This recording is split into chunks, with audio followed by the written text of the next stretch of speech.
Hello students, आप सब जानते हैं कि कोविड-19 अपने पैर पूरी दुनिया में पसार चुका है और अभी तक किसी भी देश के पास इसका कोई भी इलाज संभव नहीं हो पा रहा है।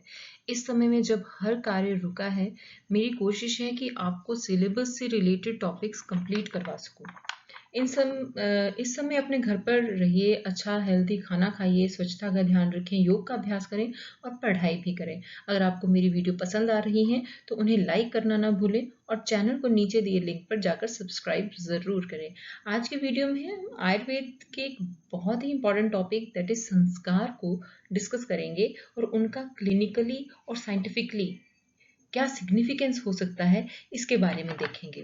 अब संस्कार का शाब्दिक अर्थ भी हमें पता होना चाहिए और संस्कार के बारे में हमें ये भी मालूम होना चाहिए कि इसे हम मॉडर्न साइंस में किससे कोरिलेट कर सकते हैं। संस्कार को हम नॉर्मली कोरिलेट करते हैं विद द डेवलपमेंटल माइलस्टोन्स जो कि बच्चे की ग्रोथ और डेवलपमेंट से रिलेटेड होते हैं, उनसे हम संस्कार को कोरिलेट कर सकते हैं। फर्दर भी मेरी पूरी कोशिश रहेगी कि मैं आपको अच्छा से अच्छा कंटेंट शेयर करूं और आपको एग्जाम पॉइंट ऑफ व्यू से और नॉलेज के पॉइंट ऑफ व्यू से हेल्प हो सके। I will try my level best to do that. So moving on to our first slide, that what is sanskar. संस्कार की जो व्युत्पत्ति है वो हुई है सम शब्द में उपसर्ग पूर्वक क्रिय धातु से घन प्रत्यय करने पर जो शब्द बनता है दैट इज संस्कार शब्द। और संस्कार का शाब्दिक अर्थ होता है शुद्धिकरण करना, किसी वस्तु का शुद्धिकरण करना। हमारे धार्मिक ग्रंथों में संस्कार शब्द का बहुत ज्यादा प्रयोग हुआ है, खासकर गृह सूत्र में इसका बहुत अधिक वर्णन मिलता है और जिसका अर्थ यही है कि ऐसे धार्मिक कर्म किए जाते हैं जिसमें व्यक्ति को पूर्ण रूप से अर्थात उसका शरीर मन मस्तिष्क को पवित्र कर दिया जाता है, अर्थात किसी भी वस्तु में अच्छे गुणों को जन्म देना संस्कार कहा जाता है। जब हम संहिताओं का डिस्कशन करते हैं तो संहिताओं में एक श्लोक आया है संस्कारों से रिलेटेड, दैट इज संस्कारो ही नाम गुणांतर्धानम, अर्थात किसी भी वस्तु में गुणों का अंतर्धान करना अर्थात उसकी क्वालिटीज को इम्प्रूव करना इज संस्कार। तो कोई भी प्रोसीजर जो हम फॉलो करते हैं जिससे किसी भी वस्तु की क्वालिटी इंप्रूव होती है दैट इज संस्कार। तो आयुर्वेद में बच्चों के वृद्धि और विकास का जो वर्णन है वो संस्कारों के अंतर्गत ही किया गया है और आज की आधुनिक दृष्टि से हम संस्कारों को वृद्धि और विकास क्रम से एकदम सटीक सामंजस्य स्थापित कर सकते हैं।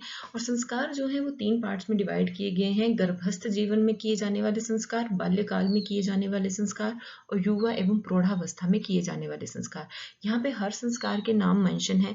मैक्सिमम टू मैक्सिमम 40 संस्कारों का वर्णन हमारी संहिताओं में आया और कम से कम 16 संस्कारों का वर्णन आया है। यहाँ पे 16 संस्कार हैं, लेकिन जो बालकों की दृष्टि से इंपॉर्टेंट संस्कार हैं वो केवल 8 संस्कार हैं जो कि बाल्यकाल के नीचे दिए हैं, जिसका एक छोटा सा फॉर्मूला है जो हमें याद करना है, दैट इज जाना नी अचूक यूवी। जाना नी अचूक UV, UV that is Yuvraj Singh, जिसके शॉर्ट्स क्या हैं, अचूक हैं, है ना। तो जाना नी अचूक यूवी, ज से जात कर्म, ना से नामकरण, नी से निष्क्रमण, अ से अनप्राशन, चू से चूड़ाकरण, क से कर्ण वेधन, यू से उपनयन और वी से वेदारंभ। तो हम इन 8 संस्कारों के बारे में डिस्कस करेंगे इन डिटेल। तो फर्स्ट जो सबसे पहले संस्कार आता है वो आता है जातकर्म संस्कार। तो जातकर्म संस्कार के बारे में आचार्यों ने चरक, सुश्रुत, भागवत ने तीनों ने दिया हुआ है जातकर्म के बारे में, लेकिन जो चरक और सुश्रुत का श्लोक है वो बहुत इंपॉर्टेंट है। अगर हम चरक का श्लोक देखें तो चरक ने शारीर स्थान 8 में बताया है कि हमें क्या करना है कि तद्यथा मधु सर्पिशी मंत्र उपमंत्रित, मंत्रों से उपमंत्रित करके हमें मधु और सर्पी को बालक को चटाना है और उसके बाद माता के दक्षिण स्तन्य से दूध का पान करवाना है और उसके उपरांत मंत्रों से उपमंत्रित करके जो कुंभ में रखा हुआ जल है उससे बालक को शिर से स्नान करवाना है। ऐसा ही कुछ सुश्रुत ने कहा है, लेकिन सुश्रुत ने पहले शीत अभिरद्भिर आश्वासित, उन्होंने कहा है कि पहले आश्वासित करो शीतल जल से, उसके उपरांत जातकर्म करो। और जातकर्म में क्या करने को कहा है, उन्होंने 3 वस्तुएं बोली है। मधु सर्पी के साथ क्या कहा है, अनंता चूर्ण, और कैसे देना है, अनामिका अंगुली से चटाना है। अनामिका अंगुली होती है 4 फिंगर से चटाने को कहा है। जब हम इसे डिटेल में देखें तो हमारे तीनों आचार्य के अकॉर्डिंग हमारे पास ये टेबुलर फॉर्म में यहाँ पे मेंशन है कि प्रथम दिन आचार्य चरक ने कहा है मधुर घृत का पान कराओ, उसके बाद दक्षिण स्तन से दुग्ध पान करवाओ और उसके बाद मंत्रों से अभिमंत्रित करके जल से शीर्ष के स्नान करवाओ। यानी उन्होंने कहा है कि पहले दिन उसे मधु घृत चटा के फर्स्ट डे ही ब्रेस्ट फीड देनी है, फर्स्ट डे ही स्तन्य पिलाने को कहा है। लेकिन आचार्य सुश्रुत ने कहा है कि प्रथम दिन उसको शीतल जल से आश्वासित करके मधु घृत और अनंता चूर्ण पिलाना है, चटाना है। और कैसे चटाना है? अनामिका उंगली से चटाना है और दिन में 3 बार देना है, सुबह दोपहर शाम। दूसरे दिन लक्ष्मणासिद्ध घृत देना है, तीसरे दिन भी यही लक्ष्मणासिद्ध घृत देना है और चौथे दिन मधुर घृत देना है। लेकिन उसकी मात्रा क्या रहेगी? स्व पाणितल समितम। स्व मीन्स बच्चे के हाथ में जितनी आ जाए उतनी देनी है। और उसके उपरांत स्तनपान करने को कहा है। यू कैन नोटिस कि इन्होंने 4th डे स्तनपान करने को कहा है, राइट। 3 दिन उन्होंने मातृ स्तन्य देने को नहीं कहा है। बाघभट्ट ने भी ऑलमोस्ट यही प्रोसीजर फॉलो किया है और उन्होंने कहा है कि प्रजापत्य विधि से हमें बालक को स्तन्यपान करना चाहिए। अब जातकर्म करने का क्या सिग्निफिकेंस हो सकता है? जातकर्म जब हम करवाते हैं तो बच्चे को उंगली से करा रहे हैं, चटा रहे हैं, उसको मधुर घृत चटा रहे हैं, राइट, बेसिकली। तो इसमें हम क्या देख सकते हैं कि बच्चे का सकिंग रिफ्लेक्स कैसा है, रूटिंग रिफ्लेक्स कैसा है, स्वेलिंग रिफ्लेक्स कैसा है, गैग रिफ्लेक्स, ब्लिंक रिफ्लेक्स, ये सारे रिफ्लेक्सेस हम चेक कर सकते हैं बच्चे के जस्ट आफ्टर बर्थ करवाते हैं तो जस्ट आफ्टर बर्थ हम इन चीज़ों को चेक करते हैं। वैसे भी नॉर्मली चेक करते हैं हम जब केयर ऑफ न्यूबॉर्न देखते हैं, न्यूबॉर्न एग्जामिनेशन करते हैं। तो may be this must be one of the ways जहाँ से आचार्य जो थे वो बच्चे को एग्जामिन करते थे। सेकेंड थिंग, इससे हमें जेस्टेशनल मेच्योरिटी पता लग जाती है, प्रेजेंस ऑफ दीज रिफ्लेक्सेस हमें क्या बता देते हैं कि बच्चा कितना जेस्टेशनली मेच्योर है, राइट। दूसरा, हमें और क्या पता चलता है इससे कि कोई किसी तरह की माउथ में कंजेनाइटल मालफॉर्मेशन तो नहीं है, क्लेफ्ट पैलेट तो नहीं है बच्चे को, हेयर लिप तो नहीं है, ट्रैकियोस्फेजियल फिस्टुला तो नहीं है, फिशर टंग तो नहीं है, या फिर किसी तरह का उसको न्यूरोलॉजिकल डिसऑर्डर, न्यूरोलॉजिकल डेफिसिट तो नहीं है, राइट। इन चीज़ों को हम रूल आउट कर सकते हैं। Moving to next slide. और हम क्योंकि इनको चटाते हैं, कुछ खिलाया जाता है, तो may B it initiates the GIT motility, क्योंकि गैस्ट्रिक जो इंटेस्टाइन है बच्चे की वो बिल्कुल स्टेराइल होती है। जब मधुघृत चटाते हैं तो ऑब्वियसली इसमें फ्लोरा डेवलप होना शुरू हो जाता है, bacterial flora, that is very good. And then it also promotes breast feeding. Honey has antimicrobial properties, तो उसका एक्शन रहता है। Honey is also rich in carbohydrates and fats, जो कि उसको हाइपोग्लाइसीमिया से बचाएगा। घृत, वैसे ही घृत स्मृति और मेधावर्धक बताया है, रक्षोघन कहा गया है आयुर्वेद के अकॉर्डिंग, राइट। सुवर्ण प्राशन करवाने को कहा है। सुवर्ण प्राशन का ये श्लोक जो है सुवर्ण प्राशन से रिलेटेड है, जो कि काश्यप संहिता में दिया गया है। और इसके इसमें लाभ बताए हैं कि सुवर्ण प्राशन करवाना आयुष्य कहा गया है, कॉम्प्लेक्शन को इंक्रीज करता है, हमारी स्ट्रेंथ बढ़ाता है, डाइजेस्टिव पावर बढ़ाता है, राइट। तो ये कुछ बेनिफिट्स हो सकते हैं जातकर्म से related. Moving to our second sanskar, that is namakaran sanskar. नामकरण संस्कार के लिए स्पेशली कहा है दशमी अहनी माता पितृ, अर्थात 10वें दिन करना है और माता और पिता ने करना है, right. This is very important. Charak ने भी 10वें दिन कहा है, सुश्रुत ने भी 10वें दिन करने को कहा है नामकरण, और बाघभट्ट ने भी 10वें दिन कहा है। और 10वें दिन को ही सूतिका उत्थान काल, अर्थात सूतिका को उठा देना चाहिए, मदर को उठने को कहा है 10वें दिन। लेकिन वृद्ध बाघभट्ट ने अलग अलग टाइम दिए हैं। 10वें दिन भी बोला है कि और 10वें दिन ना हो पाए तो 12वें दिन कर दो, 12वें दिन ना हो तो 100वें दिन कर सकते हैं, या फिर 1 वर्ष पर जाकर भी कर सकते हैं। और 12वें दिन को सूतिका स्नान उत्सव का है कि 12वें दिन लेडी को स्नान करवाना चाहिए, मदर को, राइट, स्नान उत्सव। तो 2 चीजें यहाँ पे जो नई आई हैं, दैट इज सूतिका उत्थान और सूतिका स्नान उत्सव, जो कि हमें पता होना चाहिए कि कब करवाया जाता है, right. Then what is the significance of doing namakaran? तो नामकरण करने का सबसे important significance is one, that is identification. बच्चे को एक आइडेंटिफिकेशन मार्क मिल जाता है, हम उसे नाम से बुला सकते हैं, उसको रिकॉग्नाइज कर सकते हैं, राइट। और second thing, 5th to 10th day के अंदर अम्बिलिकल कॉर्ड है वो गिर जाती है, तो एट दैट टाइम जो एग्जामिनर है वो एग्जामिन कर सकता है, डॉक्टर है जो वैद्य है वो एग्जामिन कर सकता है कि उसकी अम्बिलिकल कॉर्ड गिरी है, उसमें किसी तरह का इन्फेक्शन तो नहीं है, राइट। देन बेबी जो है वो रीगेन करता है weight on 10th day after birth, right. जब बच्चा पैदा होता है उसके बाद वो कुछ दिनों के लिए अपना वेट शेड करता है और फिर 10वें दिन फिर से अपना जो बर्थ वेट है उसको रीगेन कर लेता है, जितना इक्वल हो जाता है वेट, तो वो रीगेन कर लेता है। तो उसको भी चेक कर सकते हैं कि बच्चे का वेट फॉल तो नहीं करा है। और जो बेबी है बाकी भी जो नॉर्मल डिलीवरी से हुए जो ट्रॉमाज हैं डिलीवरी से रिलेटेड, उनसे भी रिकवर कर जाता है, right. Third very important thing, jaundice, जो फिजियोलॉजिकल जॉन्डिस होता है जो कि बच्चे में डेवलप होता है, वो 10 दिन के अंदर रिजॉल्व कर जाता है। 10 दिन के बाद भी है then it can be considered serious, right. तो ये सारे एग्जामिनेशन हम during 10th day, that is during the day of namakaran कर सकते हैं, जिस दिन को वैद्य को भी बुलाया जाता है। थर्ड वेरी इंपॉर्टेंट संस्कार इज निष्क्रमण संस्कार। निष्क्रमण का वैसे ही शाब्दिक अर्थ क्या होता है? बाहर निकलना। तो 4th मंथ में सूतिका गार से बाहर निकलने को कहा है स्त्री को बालक के साथ निकलने का है और कहा है चौथे मास में निकलना है और उसके बाद मंदिर में प्रवेश करना है। और जब मंदिर से और साथ में वैद्य को भी होना कहा है कि वैद्य होएगा इस पूरे प्रोसीजर में, वैद्य का रहना कहा है।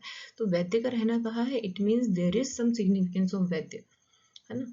मे बी वैद्य इसीलिए है वहां पे क्योंकि उसने एग्जामिन करना है। तो एग्जामिन क्या करेंगे वहां पे? अब चौथे मास में निकाला है बच्चा, राइट, बाहर के एनवायरनमेंट के कांटेक्ट में आ रहा है, मंदिर में प्रवेश कराने का है। अब मंदिर में चैंटिंग एंचैंटिंग होती है मंत्रास की। सेकेंड थिंग, मंदिर में क्या होता है, घंटी बजाते हैं। तो इन सब साउंड्स के लिए बच्चा फेमिलियर हो रहा है कि नहीं हो रहा, उसकी मूवमेंट्स हो रही है, नेक मूवमेंट्स हैं कि नहीं है, गेज कैसी आ रही है, लोगों को देख रहा है, लोगों को स्टेयर कर रहा है कि नहीं कर रहा है, मदर को रिकॉग्नाइज कर रहा है कि नहीं कर रहा है। तो ये सारे जो माइलस्टोन्स हैं ये हम इस निष्क्रमण संस्कार के टाइम नोटिस कर सकते हैं। तो इसका सिग्निफिकेंस क्या रहेगा? By 4th month child develops head holding capacity and opportunity to examine its hearing capacity. तो ये चीज़ें हम चेक कर सकते हैं, राइट। उसकी हियरिंग कैपेसिटी भी देख सकते हैं कि उसकी हियरिंग हो रही है, उसे हियरिंग कि नहीं हो रही है। Then it accelerates the senses of vitamin D, क्योंकि बाहर निकल रहा है, सन के कांटेक्ट में आ रहा है। थर्ड थिंग, एक्सटर्नल एनवायरनमेंट के कांटेक्ट में आ रहा है तो रेजिस्टेंट डेवलप होगी अगेंस्ट एटमॉस्फेयर। और बाकी रिफ्लेक्सेस भी चेक कर सकता है एग्जामिनर कि उसमें ये रिफ्लेक्सेस जो कि डिमिनिश होने चाहिए विद टाइम, वो खत्म हुए हैं या नहीं हुए हैं, डिसअपेयर हुए हैं या नहीं हुए हैं। तो grasping, placing, stepping, rooting, tonic neck and motor reflex, they should disappear with this period. अगर ये परसिस्ट करते हैं then we can think that it may indicate cerebral palsy. तो जितने सारे माइलस्टोन है, स्ट्रेंजर एंजाइटी हो रही है, it means baby is normal, mother को रिकॉग्नाइज कर रहा है, it means baby is normal, hearing उसको हो रही है, it means baby is normal, baby is turning head towards the bell, hearing, right. तो ये सारी चीज़ें हैं उसके माइलस्टोन, उसकी डेवलपमेंट हम देख सकते हैं कि नॉर्मल हो रही है या नहीं हो रही है। तो मे बी इसलिए निष्क्रमण 4 मास में करवाया जाता हो। Then next sanskar is very important, that is Annaprashan एवं फलप्राशन संस्कार। व्हाट इज दिस संस्कार? इस फलप्राशन, अन्नप्राशन और फलप्राशन संस्कार के लिए स्पेशली कहा है कि जो सुश्रुत ने कहा है कि जो बच्चा है उसको प्राशन, प्राशन का अर्थ होता है खिलाना, है ना, सेवन कराना किसी चीज़ का। वो तरल पदार्थ भी हो सकता है, राइट। और जनरली जो है वो तरल पदार्थ होता है, मुलायम हो, जितना मुलायम हो उतना पदार्थ खिलाया जाता है। सुश्रुत ने कहा है कि 6 मास में बच्चे को अन्नप्राशन कराना है। और अन्न कैसा होना चाहिए? लिक्विड फॉर्म में होना चाहिए और इजी टू च्यू होना चाहिए, बिल्कुल मुलायम आहार होना चाहिए। तो सभी आचार्यों ने, सुश्रुत हो चाहे भागवत हो, उन्होंने कहा है कि हितकारी आहार हम बच्चे को देना है और धीरे धीरे उसकी मात्रा बढ़ाते जाना है और धीरे धीरे जो दूध की मात्रा है वो कम करती जानी है। और बच्चे की अग्नि को देखकर ही बच्चे को अन्न का सेवन करवाना है और 6 मास में इसको शुरू करवाना है। लेकिन काश्यप की अगर बात करें तो काश्यप ने बोला है कि 6 माह में फल प्राशन करवाना है, फल खिलाने हैं, और 10 माह में अन्न प्राशन करने को कहा है। पहले फल प्राशन करने को कहा है। तो उन्होंने यही कहा है कि सबसे पहले उसके फलों का रस चटाया जाए 6 मास में। उसके बाद जैसे ही उसके दांत निकलना शुरू हो जाते हैं 10वें मास में, तो प्रजापत्य नक्षत्र में अच्छा दिन देखकर बच्चे को पूजा पाठ करके अच्छे से तैयार करके उसको फिर भोजन कराया जाए। और जो भोजन है वो यज्ञ करवाने के बाद करवाया जाए। पहले भोजन की आहुति यज्ञ में दी जाए और उसके बाद जो अन्न बच जाता है उसमें से अंगुष्ठ मात्रा में थोड़ा सा अन्न लेकर बालक को 3 से 5 बार चटाना है, राइट। और स्पेशली डायरेक्शन बोलिए कि बच्चे का मुख है जो पश्चिम की तरफ होना चाहिए और इस अन्न में मांस युक्त अन्न भी हो सकता है, ऐसा आचार्य काश्यप ने कहा है। तो this is very important. Then what could be the significance? Significance may be this कि 6 महीने तक बच्चा जो है ब्रेस्ट मिल्क में होता है और breast milk is deficient in vitamin C. तो may be this is the reason. Second thing, at the age of 6 breast milk is not enough कि वो उसकी न्यूट्रिशनल नीड्स को कंप्लीट कर सके। थर्ड थिंग, आयरन डेफिशिएंट होता है breast milk, तो बच्चे की जो आयरन नीड है वो बढ़ जाती है, इसलिए उसको हमें वीनिंग करवाना is very important. Annaprashan means weaning. अगर हम मॉडर्न साइंस में इसको कोरिलेट करें that this is weaning, WEANING, weaning, right. तो वीनिंग क्या होता है? ये भी 6 मंथ में शुरू की जाती है अकॉर्डिंग टू मॉडर्न साइंस, और हमारे आचार्यों ने भी ऑलमोस्ट 6 मंथ ही कहा है। और after eruption of teeth weaning should be done. Taste sensations develop हो जाती हैं प्रॉपर और GIT की इंजाइमेटिक फंक्शंस जो हैं वो भी प्रॉपरली स्टार्ट हो जाते हैं। तो ये एक सिग्निफिकेंस हो सकता है अन्नप्राशन का। देन मूविंग टू चूड़ाकर्म संस्कार। चूड़ाकर्म संस्कार जो है वो किया जाता है 1 वर्ष से लेकर 3 वर्ष तक की आयु में कर सकते हैं, या तो 1 वर्ष में कर दो या 3 वर्ष में कर दो। चूड़ाकर्म होता क्या है? मुंडन करवाना, जो कि बेसिकली हम नॉर्मल लैंग्वेज में बोलते हैं, दैट इज मुंडन संस्कार। तो बेसिकली इसके बारे में जो वर्णन किया है वो गृह सूत्र और मनुस्मृति में डिटेल में वर्णन आया और उन्होंने स्पेशली एज स्पेसिफाई की हुई है। लेकिन अगर हम काश्यप संहिता की बात करें तो वहाँ पे चूड़ाकरणी अध्याय तो मिलता है, लेकिन ये जो अध्याय है खंडित है, इसकी डिटेल नहीं मिलती, सिर्फ नाम आया हुआ है। और क्योंकि वो जो संहिता है वो सारी खंडित रूप में है, तो उसका जो टेक्स्ट है दैट इज मिसिंग। लेकिन अगर चूड़ाकरण के बारे में बात करें तो चूड़ाकरण का जो वर्णन है वो चरक ने उसके लाभ बताए हैं और उन्होंने कहा है कि जो चूड़ाकरण है दैट वो पौष्टिक है, वृश्य है, आयुष्य है, शुचि है और रूप विरजनीय होता है। तो चूड़ाकर्म करने का क्या महत्व रहा होगा कि उन्होंने स्पेशली 1 वर्ष और 3 वर्ष की आयु चूड़ाकर्म के लिए बोली है। May be the reason is कि चूड़ाकर्म के टाइम हम बच्चे के फॉन्टेनल्स एग्जामिन कर सकते हैं। अब जैसे हमें पता है कि हेल्दी बच्चा है उसका जो एंटीरियर फॉन्टेनल है वो 18 से 24 मंथ में जाके फ्यूज कर जाता है, तो इस टाइम हम एग्जामिन कर सकते हैं उसके एंटीरियर फॉन्टेनल को, उसकी shape, size of anterior fontanelle कैसा है, डिले तो नहीं है, डिहाइड्रेशन तो नहीं है, बच्चे को मेनिंजाइटिस के चांसेस तो नहीं है, बल्ज तो नहीं है फॉन्टेनल, तो उसकी जितनी भी पैथोलॉजी है हम उस टाइम देख सकते हैं और उसके अकॉर्डिंग एक्शन कर सकते हैं। Then moving to a next very important sanskar that is karna vedhan sanskar. और कर्ण वेधन संस्कार का जो है वो 2 कारण बताए हैं कि क्यों करवाना चाहिए कर्ण वेधन संस्कार। हमारे आयुर्वेद में भी कहा है, उन्होंने बोला है रक्षा आभूषण निमित्तम बालस्य कर्णो विद्येत, अर्थात रक्षा और आभूषण के लिए 2 रीजंस बताए हैं। ठीक है, रक्षा अर्थात रोगों से रक्षा के लिए, और आभूषण मीन्स आभूषण सिंपल हम जो धारण करते हैं, रक्षा आभूषण निमित्तम बालस्य कर्णो विद्येत, ऐसा कहा है सुश्रुत ने। और सुश्रुत ने पूरा चैप्टर दिया है कर्ण वेधन पे, चैप्टर नंबर 16 जो सूत्र स्थान का है दैट इज ऑन कर्ण वेधन, राइट। तो कर्ण वेधन के बारे में इन्होंने बिल्कुल डिटेल में वर्णन किया हुआ है। तो अगर हम इसका देखें, उन्होंने कहा है ततो षष्ठे मासी सप्तमेवा मीन्स 6th और 7th मास में शुक्ल पक्ष में प्रशस्त तिथि कर्ण मुहूर्त नक्षत्रेशु, अच्छे दिन पर जहाँ जब तिथि कर्ण मुहूर्त और नक्षत्र प्रशस्त हो उस दिन कृत मंगल स्वस्ति वाचन, उस दिन हमें मंगल कर्म करवाकर क्या करना है, धात्री अंक के, धात्री की गोद में या कुमाराधार जो भी बच्चे को संभालता है, कुमारधरा अंक के, इनकी गोद में बच्चे को बिठाना है। कुमारम उपवेश्य, बच्चे को बिठाना है। फिर क्या करना है, बाल क्रीड़नक प्रलोभ्य, बाल क्रीड़नक का प्रलोभन देकर बच्चे को क्या देनी है, सांत्वना देनी है, उसे रिलैक्स करना है बेबी को ताकि वो हिले ना, तो इसलिए खिलौने पकड़ा देने उसके हाथ में। उसके बाद क्या करे, भिषक, भिषक अपने बाएं हाथ से, भिषक बाम हस्तेन आकृष्य कर्णम, अपने बाएं हाथ से उसका कान खींचे और वहां पर देखिए क्या, देवकृत छिद्र, कहाँ पे हम छेदन करते हैं, देवकृत छिद्र पे छेदन किया जाता है। देवकृत छिद्र पे आदित्यकर अभासिते, आदित्यकर जहाँ पे सूर्य की किरणें आए वहां पर बार बार छने शने दक्षिण हस्ते, राइट हैंड से वेधन करे, वेधन कर्म किया जाता है, दैट इज पंक्चर किया जाता है। और अगर थिन है कर्णपाली तो सूची से किया जाएगा, मोटी है तो आरा शस्त्र से किया जाएगा। कुमार है दैट इज मेल बेबी है तो उन्होंने कहा है दक्षिण कर्ण का पहले करना है, दैट इज राइट का।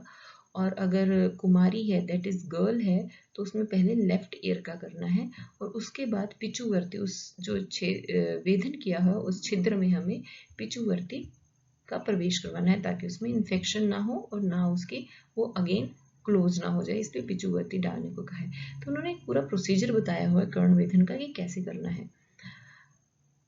बागभट्ट ने कहा है कि जो कर्ण वेधन है वो 6, 7 और 8 माह में करना चाहिए।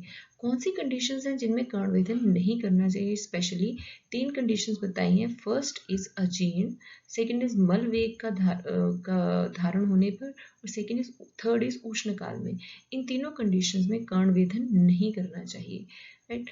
But could be significance, significance 2 तो आयुर्वेद में ही बता दिए। First is raksha that is protection from the diseases and second is bhushan that is to wear a ornament. And अगर हम मॉडर्न सेंस से देखें तो क्योंकि हम उसमें इंजरी करते हैं that it induces antigen antibody reaction in the body which increases the immunity of the child. तो इम्यूनिटी बढ़ती है कर्ण वेधन संस्कार से। आगे बढ़े अगर हम नेक्स्ट संस्कार देखें दैट इज उपनयन संस्कार। उपनयन संस्कार होता है बच्चे को विद्या ग्रहण के लिए तैयार करना। इस दौरान बच्चे को एक मूंज का धागा बच्चे को कमर में पहनाया जाता है। ये जैसे जनेऊ धारण जिसे कहा जाता है। तो मनुस्मृति में बोला है कि ब्राह्मण को 5 वर्ष, क्षत्रिय को 6 वर्ष और वैश्य को 8 वर्ष में जाकर उपनयन संस्कार करना चाहिए। आयुर्वेद में इसका अधिक वर्णन नहीं है कहीं पर भी, लेकिन सुश्रुत भागवत ने ये जरूर कहा है कि जब बालक शक्ति संपन्न हो जाए तब उसको विद्या के योग्य समझकर उसको जनेऊ धारण या ये जो उपनयन संस्कार है ये कर देना चाहिए। तो क्या सिग्निफिकेंस हो सकता है, इसमें जो थ्रेड है उसको वेस्ट के अराउंड बांधा जाता है बच्चे के, तो it means they may try to assess the physical growth of the child कि उसमें कोई माल न्यूट्रिशन तो नहीं है। Second thing may be to perform intellectual activities during school going age. और थर्ड थिंग ये हो सकती है कि बच्चे को एक रिस्पॉन्सिबिलिटी होती है उस थ्रेड को देख के, that now I am going to school, I am grown up. So may be this is the reason कि वो थ्रेड बच्चे को पहनाते। लास्ट संस्कार जो वेरी इंपॉर्टेंट, दैट इज वेदारम। वेदारम means start of education, school going, school start करना है, जो कि हमारा भी किया जाता है। नॉर्मली हमारे में 5 वर्ष की आयु में किया जाता है, विद्या अध्ययन का समय होता है ये। This is the best time to go school. और क्यों है, क्योंकि इस टाइम पे जो कोई भी बच्चा है, नॉर्मल चाइल्ड है, वो चलना सीख जाता है, दौड़ना सीख जाता है, राइट। उसे जेंडर डिफरेंशिएशन आ जाती है, that he is a male और अ फीमेल, गर्ल है या बॉय है। He can play cooperatively in groups which is very important. छोटे मोटे डायग्राम्स लाइक ट्राइंगल, रेक्टेंगल इनको ड्रॉ कर लेता है, सर्कल को ड्रॉ कर लेता है, knows how to use pencil, right. बात करता है, he can question, he can go toilet, he और शी सॉन्ग्स गा सकता है, पोएम रिसाइट्स कर लेते हैं ऐसे बच्चे जो 5 साल तक के बच्चे होते हैं। They have the capacity to learn, right. So इस टाइम हम इस डेवलपमेंट को भी देख सकते हैं, इसलिए वेदारंभ जो है 5 वर्ष की आयु में करने का है। एक संस्कार आता है दैट इज उपवेशन संस्कार। इसका वर्णन काश्यप संहिता में मिला है और उन्होंने स्पेशली कहा है कि उपवेशन का अर्थ होता है, उपवेशन का अर्थ क्या है, बच्चे को बिठाना शुरू करना। और उन्होंने उसकी आयु बोली है 6 मास। और बिठाने के समय उन्होंने बोला है कि उसके आसपास खिलौने रखने हैं, खाने की वस्तुएं रखनी है, फल फ्रूट रखना है। तो रीज़न ये है कि उस टाइम बच्चे की हम रिफ्लेक्सेस चेक करते हैं कि बच्चे की कौन से माइलस्टोन्स आ रहे हैं, क्योंकि उसे पकड़ता कैसे है, बाईडेक्स्ट्रस रीच है, यूनिडेक्स्ट्रस रीच है, पिंसर ग्रास्प आ रहा है, खिलौने से खेलता है कि नहीं, कौन से खिलौने में इंटरेस्ट है उसको, वैसे ही देख सकते हैं। भागवत ने 5वें मास में उपवेशन संस्कार करने को कहा है, राइट। सो सिग्निफिकेंस यही है कि डेवलपमेंटल माइलस्टोन हम इसमें देख सकते हैं। Baby tries to hold things and put the things into the mouth, तो यहाँ पे हम इनिशिएट कर सकते हैं उसकी सिटिंग। नेक्स्ट लास्ट संस्कार है दैट इज सूर्य दर्शन और चंद्र दर्शन, जो कि काश्यप संहिता में आया हुआ है। और इसमें इन्होंने स्पेशली कहा है कि बच्चे को प्रथम मास में जाके सूर्य दर्शन करवाना चाहिए और उसी दिन की रात को बच्चे को चंद्र दर्शन करवाना चाहिए। तो यही है संस्कारों के बारे में डिटेल में जो मैंने आपसे डिस्कस किया है। और इसका जो मॉडर्न एस्पेक्ट है उसका लिंक ऊपर शो हो रहा है, that is developmental milestones in children. ये जो स्लाइड है ये आप फॉलो कर सकते हैं to correlate it with the modern aspects. Modern science में क्या कहा गया है रिगार्डिंग ग्रोथ एंड डेवलपमेंट, उसका डिटेल डिस्क्रिप्शन हम नेक्स्ट वीडियो में डिस्कस करेंगे। This is all for today, thank you so much.